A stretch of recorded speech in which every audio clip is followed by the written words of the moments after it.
Baik, salam teman-teman terkasih di dalam nama Tuhan Yesus Kristus. Bersyukur kepada Tuhan di mana kita ada sampai hari ini, itu semua atas segala pertolongan Tuhan dalam kehidupan kita. Baik, kita akan membaca renungan kebenaran firman Tuhan pada siang hari ini di dalam Yohanes 10 ayat 27 sampai 28.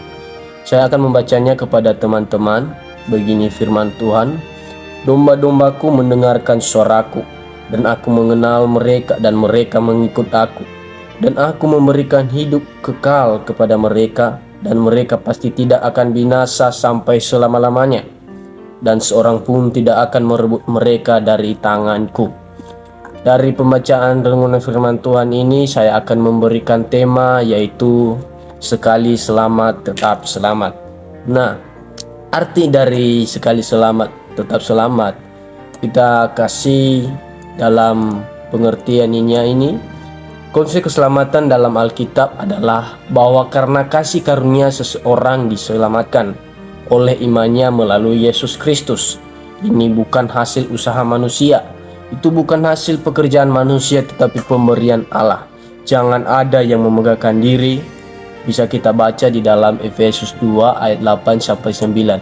Nah, teman-teman terkasih dalam nama Tuhan, jelas di sana bahwasanya keselamatan itu berasal daripada Allah, bukan hasil pekerjaan manusia, bukan hasil usaha manusia, tetapi itu atas kasih Allah di dalam kehidupan kita. Konsep sekali selamat tetap selamat ditemukan oleh John Calvin, seorang teolog reformasi Protestan yang berasal dari Prancis. Konsep ini berdasarkan Alkitab, teologis dan sistematis. Adapun yang bertentangan dengan konsep ini yaitu keselamatan bisa hilang. Nah, dengan itu kita akan belajar bersama-sama kenapa sih konsep ini bisa bertentangan. Saya akan menjelaskan kepada teman-teman kenapa bisa terjadi hal sedemikian. Dan adapun syarat-syarat dalam memperoleh keselamatan berdasarkan Yohanes 10 ayat 27 sampai 28. Yohanes 10 ayat 27 sampai 28. Yang pertama yaitu mendengarkan firman Allah. Bisa kita baca di dalam ayat 27a, demikian firman Tuhan. "Domba-dombaku mendengarkan suaraku." Nah, di sini artinya domba-domba berarti orang-orang percaya, orang-orang yang mengikut Kristus, ya. Berarti setiap orang-orang yang percaya kepada Tuhan Yesus pasti mendengarkan firman Tuhan, pasti mendengarkan firman Allah. Jadi ini adalah sebagai tanda bukti bahwa kita orang percaya itu mendengarkan firman Tuhan. Nah, di dalam ayat ini juga Tuhan Yesus menjawab pertanyaan orang Yahudi yang tidak percaya. Bisa kita baca di dalam ayat 24. Dan ada dua hal yang harus kita perhatikan. Yang pertama itu golongan orang tidak percaya, bisa kita lihat di dalam ayat 26. Dan yang kedua itu golongan orang percaya, bisa kita lihat di dalam ayat 27a. Nah, yang membedakan kedua golongan tersebut yaitu orang yang tidak percaya adalah orang-orang yang tidak melakukan firman, sedangkan orang percaya adalah orang-orang yang melakukan firman, melakukan kehendak Tuhan, ya. Dan kalau kita lihat di zaman sekarang ada banyak orang Kristen pada zaman sekarang mengaku percaya tapi tak melakukan firman, ya. Tanpa mereka sadari jika mereka tidak melakukan firman maka mereka bukanlah orang percaya. Orang percaya tanpa melakukan firman adalah sama saja dengan orang yang tidak percaya. Saya percaya teman-teman adalah menjadi pelaku-pelaku, bukan hanya pendengar-pendengar. Nah, bisa kita lihat gambaran pas waktu Tuhan Yesus khotbah di bukit tentang dua dasar, menjadi pelaku firman dan yang tidak melakukan firman. Kita lihat di dalam Matius 7, ya. Matius 7 ayat 24. Demikian firman Tuhan, orang yang mendengarkan perkataan Yesus atau firman Allah adalah orang-orang yang bijaksana yang mendirikan rumahnya di atas batu sehingga ia mempunyai dasar yang kuat. Nah, teman-teman terkasih dalam nama Tuhan, ketika kita menjadi pelaku firman, maka kita setara dengan orang yang bijaksana, ya. Berbeda dengan orang yang tidak melakukan firman. Kita baca di dalam Matius 7 ayat 26. Sedangkan orang yang tidak melakukan firman adalah sama dengan orang bodoh yang mendirikan rumahnya di atas pasir sehingga tidak mempunyai dasar yang kuat. Nah, teman-teman terkasih di dalam nama Tuhan ya, orang yang tidak melakukan firman itu sama dengan orang bodoh ya teman-teman. Nah, dan sehingga tidak mempunyai dasar yang kuat ya. Jadi teman-teman terkasih dalam nama Tuhan ya, sebagai penerapannya di dalam kehidupan kita adalah setiap kita orang percaya mari jadi pelaku firman ya, bukan hanya menjadi pendengar-pendengar ya, tetapi melakukan firman. Dan ketika kita sudah melakukan firman itu, maka keselamatan kita akan pasti masuk ke dalam kerajaan surga. Amin teman-teman terkasih dalam nama Tuhan. Nah, dan yang kedua yaitu selain mendengarkan firman Allah, yang kedua yang harus kita tahu adalah mengikut Kristus ya. Ada syarat-syaratnya tadi. Yang pertama mendengarkan firman Allah, yang kedua mengikut Kristus. Nah, mengikut Kristus bisa kita lihat di dalam ayat 27b ya, Yohanes 10 ayat 27b berkata, aku mengenal mereka dan mereka mengikut aku. Nah, orang yang mengenal Tuhan adalah orang-orang yang takut akan Tuhan, mengandalkan Tuhan dan memprioritaskan Tuhan dalam hidupnya. Dan setiap orang yang mengikut Yesus adalah orang yang meninggalkan hal duniawi, contohnya harta, uang dan segala macam, sehingga ia mengutamakan Tuhan dalam kehidupan kita ya, atau hal-hal yang tidak bersifat rohani. Nah, misalnya mengutamakan harta dibanding Tuhan sehingga hatinya tertuju pada hartanya, bukan kepada Kristus Yesus. Jadi teman-teman terkasih dalam nama Tuhan ya, ketika saudara mengikut Kristus, maka tinggalilah hal-hal duniawi dan tetap percaya di dalam Yesus Kristus dan tinggal di dalam Dia. Nah, di dalam Matius 16 ayat 24 juga berkata, setiap orang yang mengikut Kristus ya, mengikut Yesus harus menyangkal dirinya dan memikul salibnya. Apa sih artinya menyangkal diri? Menyangkal diri artinya meninggalkan kenyamanan duniawi demi mengikut Kristus. Sedangkan arti memikul salib adalah sabar menghadapi penderitaan yang ada di dalam dunia ini. Ya, kita bisa lihat dari penderitaan Kristus Yesus ya terhadap penyelamatan manusia berdosa. Dia dianiaya, dicemooh dan segala macam dilakukan terhadap dia. Tetapi ia tetap taat dan sabar menghadapi penderitaan itu demi menyelamatkan manusia berdosa, yaitu saudara dan saya. Nah, ada banyak juga kalau kita lihat di zaman modern, zaman sekarang, karena banyak orang Kristen yang mualaf karena tidak sanggup menghadapi penganiayaan, tidak sanggup memikul salibnya, takut dicemooh, takut dihina. Ya, kalau ia mengikuti Yesus, takut dibenci orang dan segala macam masalah hidup, sehingga ia meninggalkan Kristus hanya gara-gara itu teman-teman. Jadi saya percaya teman-teman dan saya akan menjadi orang-orang yang tetap memikul salibnya, orang-orang yang tetap menyangkal dirinya. Dan marilah kita menjadi pengikut Kristus yang tetap taat ya sampai akhir hayat. Jadi teman-teman terkasih dalam nama Tuhan, saya akan memberikan sebuah gambaran kepada teman-teman yang dimana seorang prajurit harus siap menderita ya. Kita tahu bahwa di negara manapun termasuk Indonesia, proses pendidikan militer bukanlah proses yang mudah. Mereka harus disiplin dari segala hal, mulai dari bangun tidur ya dan segala macam. Dari segi makan, aktivitas lainnya mereka harus taat ya, dan mereka harus belajar bagaimana supaya mereka disiplin.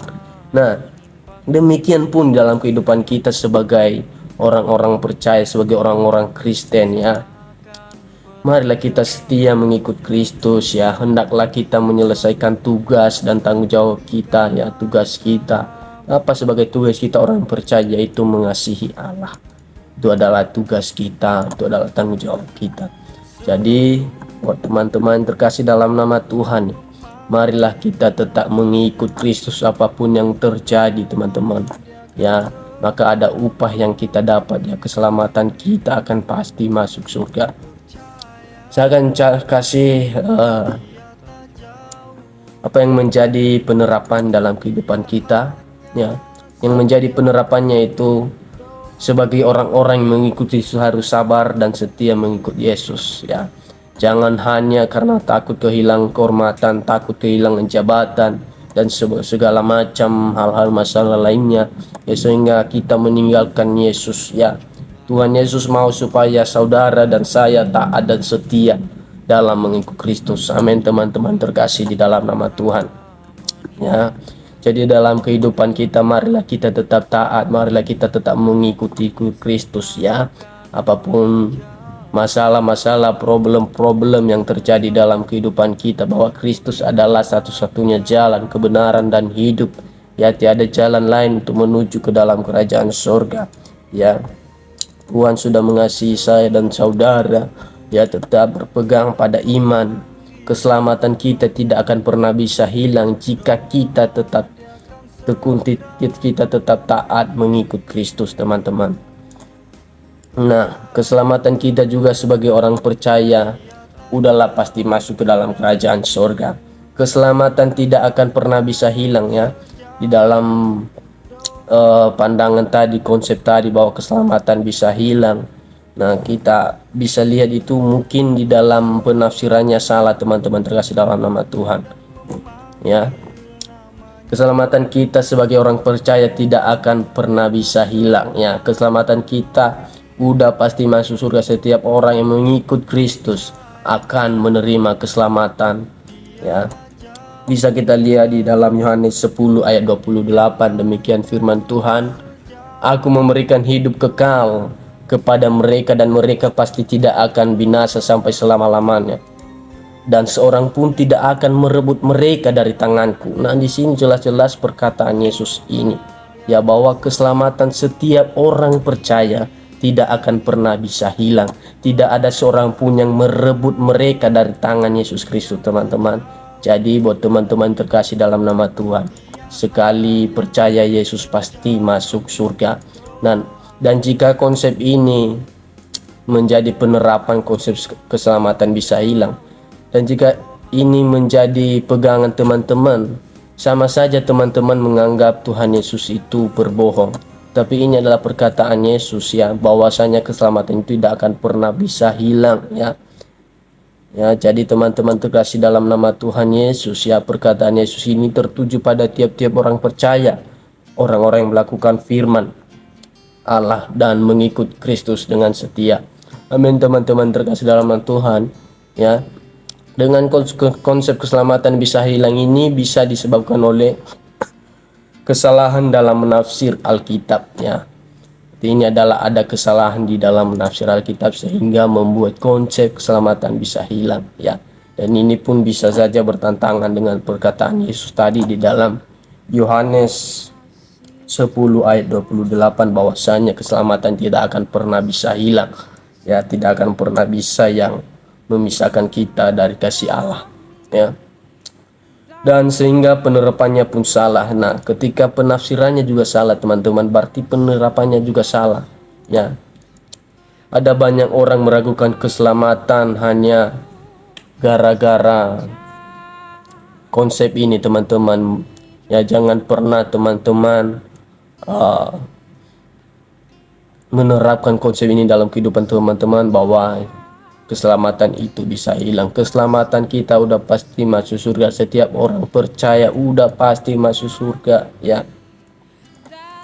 Jadi teman-teman terkasih dalam nama Tuhan, dengan itu kita sebagai orang percaya jangan pernah ragu pada keselamatan kita ya, karena Allah tidak pernah berdusta. Amin teman-teman terkasih dalam nama Tuhan ya. Jadi teman-teman, apa yang menjadi renungan pada hari ini biarlah dapat memberkati saudara-saudara dan saya ya, bahwasanya keselamatan kita udah pasti masuk surga. Dan ada dua hal tadi yang menjadi penerapan dalam kehidupan kita. Yang pertama itu mendengarkan firman Allah di dalam ayat 27a ya, dan juga yang kedua yaitu mengikut Kristus. Mungkin di dalam mengikut Kristus pun tidak gampang, teman-teman. Bukan berarti tidak ada penderitaan ketika kita mengikuti Kristus, malahan banyak penderitaannya. Bahkan Tuhan Yesus berkata, ketika engkau mengikuti aku, ketika kita mengikuti Yesus Kristus, maka kita harus memikul salib kita. Salib kita yaitu penderitaan-penderitaan yang ada dunia ini, yang menyangkal diri kita. Yang menyangkal diri kita tadi yaitu mengenal ya, jangan pernah kita berfokus atau hati kita tertuju pada harta-harta duniawi Ya, tetapi marilah hati kita tertuju kepada Kristus Yesus. Mungkin itu saja yang bisa saya sampaikan. Tuhan Yesus memberkati. Shalom.